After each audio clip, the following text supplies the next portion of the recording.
भारत के अलग अलग कोने से यहाँ जंतर मंतर पर लोग उमड़े हैं। इनसे बातचीत करते हैं, आखिर इतने बुजुर्ग यहाँ पर क्यों उमड़े हैं, क्या वजह है यहाँ पर उमड़ने की। नमस्कार, मैं दिव्यांशु और आप देख रहे हैं खबरदार।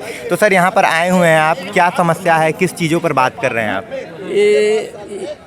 ये बहुत पुराना पेंशन है। हाँ। ये अंग्रेज़ों का टाइम का पेंशन है जी। ये 1952 में उसका नाम एक था। 1971 में इसका नाम रखा, खाली फैमिली पेंशन को मिलता था। 1995 15 तारीख को, 11 महीना 15 तारीख को ये जो है आपको EPS 95 मतलब पुरुष को भी मिलेगा और पत्नी को भी मिलेगा। अच्छा, लेकिन नाम इन मतलब लोग पहले ऐसा होता था कि एक पुरुष अगर मर जाता है तो उसके बाद उसकी वाइफ को पेंशन मिलता है, ये वाली बात क्या है? नहीं, पहला नहीं मिलता था। हाँ। 95 से मिलने लगा कि अगर आप सरकारी कर्मचारी हैं, आपका देहांत हो जाता है तो आपकी तनख्वाह आपका पेंशन। ये आम पब्लिक के लिए। अच्छा, आम पब्लिक। इसके अंदर कम से कम 25 करोड़ आदमी है। इन लोगों ने नाम बदली किया तो अटल पेंशन योजना करके अभी काटते हैं। ये अलग अलग टाइम में आपको अलग अलग नाम करके लोगों को गुमराह कर रहे हैं और मजदूर की तरफ से इसका नेतृत्व करने वाला कोई नहीं है। तो इसके लिए लोगों को जैसे ही 3 लाख 2 लाख और 4 लाख जिसका भी तनख्वाह है उसको भी आके ये जब ये पेंशन मिलने लगता है तो जब वो आदमी होश में आ जाता है ये क्या हुआ। तो इसके लिए ये आपको 2008 से मैं इसमें सक्रिय हूँ। तो ये जो है अभी आप लिखा पढ़ी कर रहे हैं। लेकिन कुछ शहरी कमेटी BJP के टाइम में बनाया था, मतलब कांग्रेस के टाइम में, उसमें 14 आदमी थे। उसमें 14 आदमी में कहीं लोग तो मर गए। अभी उसका वो लोग ने, मोदी सरकार ने क्या किया, ये सारा डिसमेंटल कर दिया।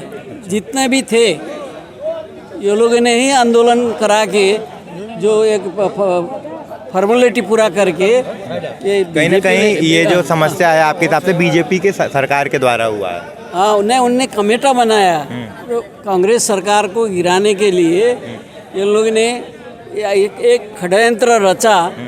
तो उसके बाद तो इन लोगों ने कमेटी बनाई और पार्लियामेंट में कानूनी कार्रवाई भी किया, सब कुछ किया। जैसे ही ये लोग आ गए तो आने के बाद तो मोदी ने पहले ही डिसमेंटल कर दिया सभी, एक ही नहीं, जितना भी आयोग बने थे उसको डिसमेंटल कर दिया।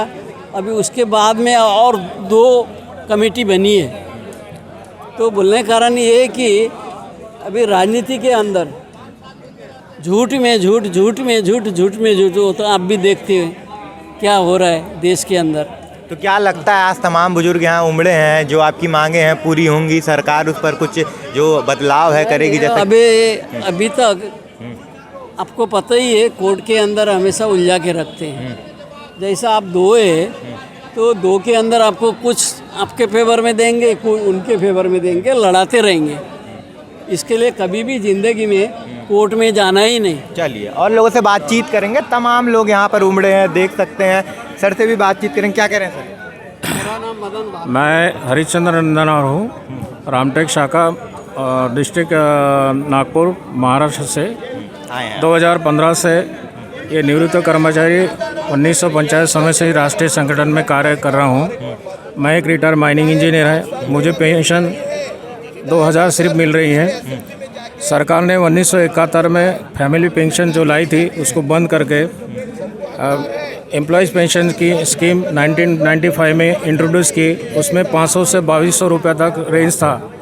उसको इंटरेस्ट के हिसाब से उसमें देना था, लेकिन आज तक सरकार ने उस बात के ऊपर ध्यान नहीं दिया और 27 साल हो गए उसमें किसी भी प्रकार का रिवीजन नहीं हुआ। जबकि उसको रिवीजन होना चाहिए 1 ईयर या 2 ईयर्स में, कुछ भी नहीं हुआ।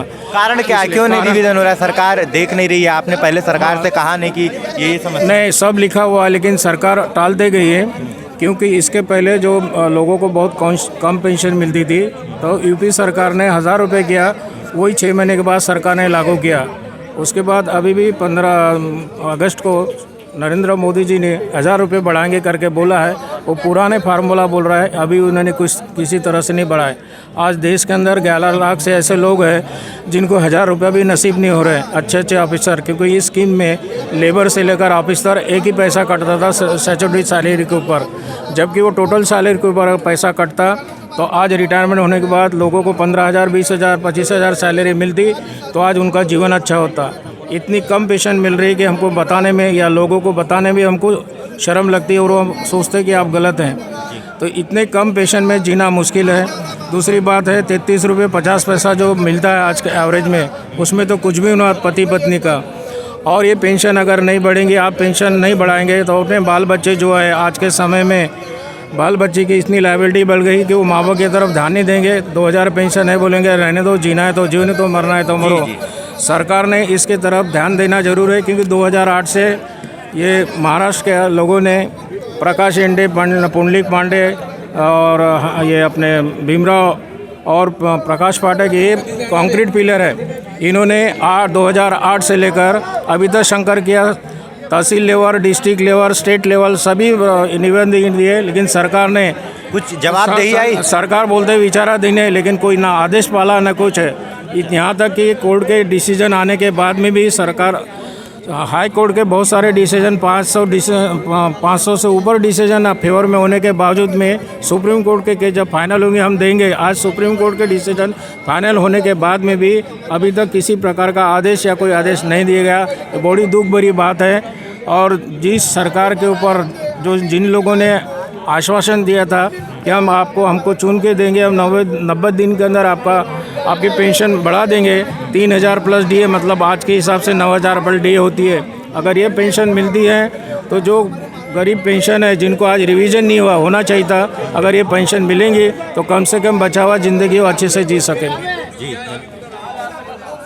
और हम लोग पूरे ग्रुप के साथ तो हर एक मिनिस्टर के पास गए, तो उनका कहना था कि आप बीजेपी के मेंबर है कि नहीं। अच्छा।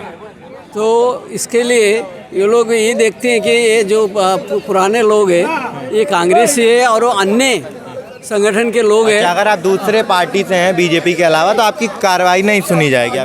बस वही। आइए और लोगों से जुड़ते हैं, बातचीत करते हैं। तमाम वृद्ध यहाँ पर उमड़े हैं, लोगों से बातचीत करते हैं। सर, लोग बता रहे हैं पेंशन की बातचीत हो रही है, आप अपनी विचार बताएं क्या। पेंशन के बारे में जो बात मोदी सरकार ने 2014 के पहले बोला था, हमारा सरकार आने के बाद में 3000 रुपये पेंशन महंगाई भत्ता संग देंगे, लेकिन अभी 8 साल हो गया, अभी भी उन्होंने दिया नहीं है। तो लोग आने वाले इलेक्शन के समय बीजेपी के सब सांसदों को घेरेंगे और जो विश्वासघात किया है उसका जवाब मांगेंगे। और 2024 के पहले पेंशन नहीं दिया तो पूरे इलेक्शन में बीजेपी के खिलाफ प्रचार करेंगे, ये बात हमने तय की है। सरकार का कारण क्या है, पेंशन न देने के पीछे कारण क्या है? वो कामगार के विरोधी है, डिले कर रही है। वो अदानी के काम कर रहे हैं, अंबानी का काम कर रहे हैं, लेकिन गरीबों को पेंशन नहीं बढ़ा रही है। पेंशन में तो खुद का भी पैसा है, सिर्फ हम पूरा किसी से हम भीख नहीं मांग रहे। लोगों ने अपनी ज़िंदगी का पैसा दिया है और बाकी का जो पैसा है वो मिलना चाहिए, और जीने के लिए 9000 रुपये पेंशन महंगाई भत्ता के साथ में मिलना चाहिए, ये हमारी मांग थी। आप कह रहे हैं कि अंबानी का काम कर रहे हैं, तो मोदी सरकार ये भी कहती है कि हम उज्ज्वला योजना की तरह लोगों को गैस बांट रहे हैं, घर बनवा रहे हैं, तो ये पेंशन ना देने के पीछे आखिर क्या वजह है? सवाल वही है कि ये देश किसने बनाया, तो मजदूर किसान ने बनाया। जब मिलिट्री के लोगों को, सैनिकों की पेंशन बढ़ेगी जिन्होंने देश के लिए अपनी कुर्बान दे रहे हैं, वैसा ही मजदूरों ने अपने 30-30 साल काम करके वो पेंशन मांग रहे हैं। वो पेंशन पूरा सरकार नहीं देती, इनका पीएफ में पैसा कटा हुआ है 20 साल 25,000, 20-25 साल तक पैसा कटा हुआ है।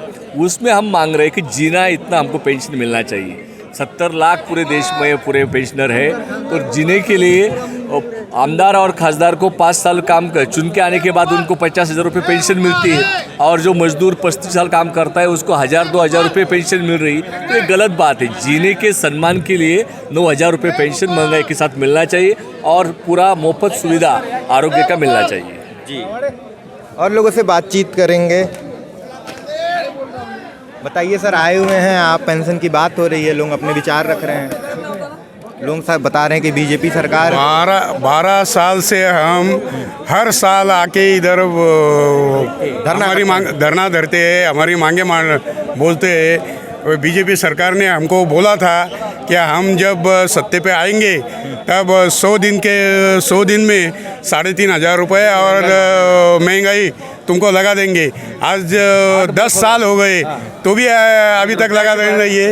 ये भामटों की सरकार है, सब बोगस लोग हैं, ये झूठे लोग हैं। ये पेंशनरों की कौन सी भी मांग पूरी करने के विचार में नहीं, मूड में नहीं है।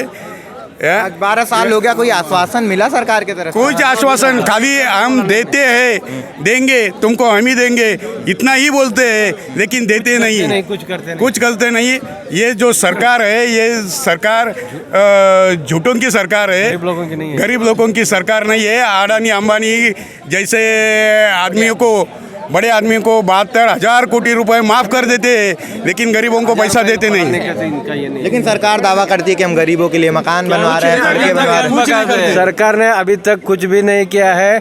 गए 8 साल से ये पेंशनर जो वयोवृद्ध पेंशनर है उनका हमें प्रॉब्लम सॉल्व कर, तो ऐसा बोला था, लेकिन ये प्रकाश जी जावड़ेकर ने बोला था 90 दिन में हम तुम्हारा पेंशन बढ़ा के 3,500 अधिक महंगाई करते हैं और हमको वोट दो, ऐसा बोला है।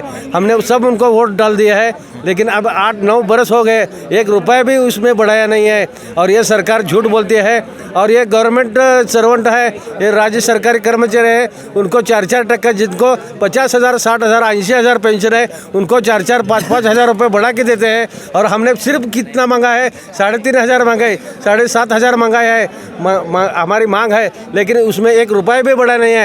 ये सब झूठे का ये सरकार है, गरीबों का सरकार नहीं है। ये सरकार का हमारा 2024 में अगर ये सरकार अंदर जब ये सरकार ने वो हमारा काम किया तो ठीक है, नहीं तो हम या हमारे मेहमान, हमारे रिलेटिव, हमारे जितने भी कुटुंब है, हम सबको हम वोट नहीं डालेंगे।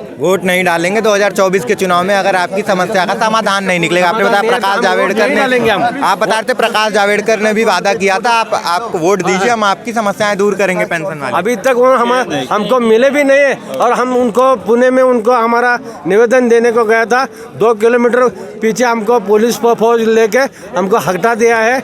और वो हमारे 2024 में घर में आएंगे, हमको वोट दो, तो हम उसको बोलेंगे हमारा काम करो, फिर हम तुमको वोट देंगे, नहीं तो हम तुमको वोट नहीं देंगे।